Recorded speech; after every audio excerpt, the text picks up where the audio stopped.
want to say good morning to the family. When you start doing a reflection of an individual, Pastor, you said 2 minutes, it's awful hard.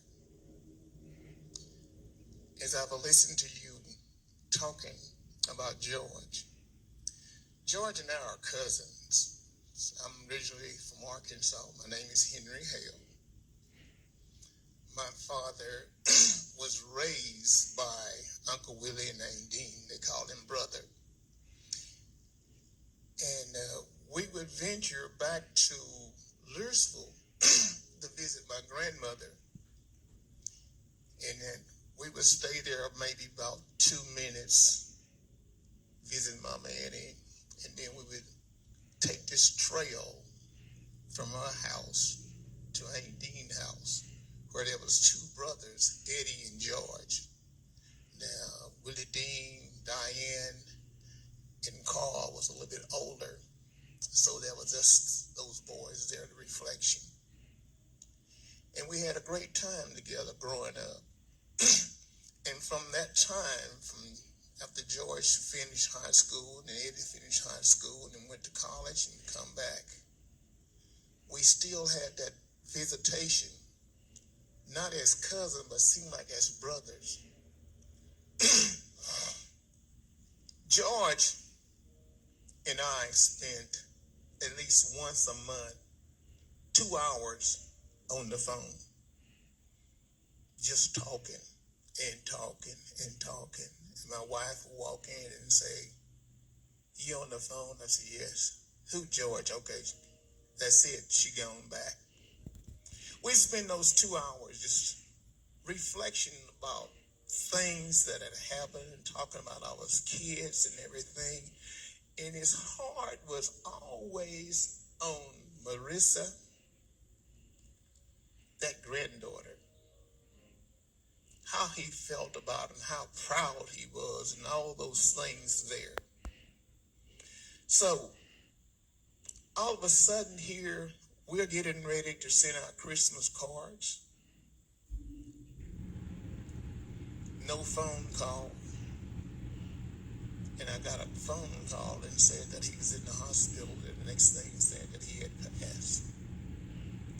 It was a throwback to me to look at him as being my brother and how we as a family stayed together up until now.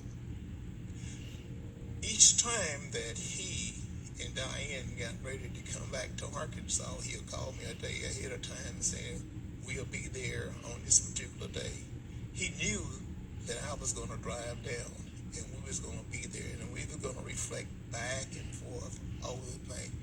And it was going to be a life history of Henry, what have you been doing and whatever. Do you still have this? Do you still have that? Are you garden? Do you still have the farm and all those things there? So I'm going to miss it.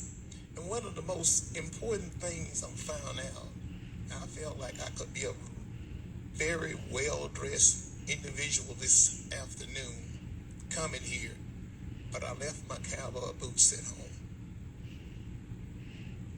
George sent me boots, cowboy boots. I have those. I pulled a pair out, but I left them. I said, I'm just going to leave them here because we were driving in the truck. But I want to say to the family here, Larry and all of y'all, and I called Nicole, I was coming whether they came with me. I was coming if the snow and the ice was coming, had been in. I was still coming. I was going either by train, plane, whatever, but I was going to be here today because he was more than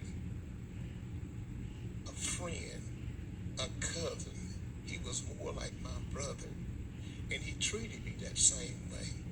So I know we're going to miss him. I'm going to miss that 2 hour that we had in the reflection of those things that we had. God bless us as a family. God bless you for his remembrance, because whatever he has done in his life is a reflection of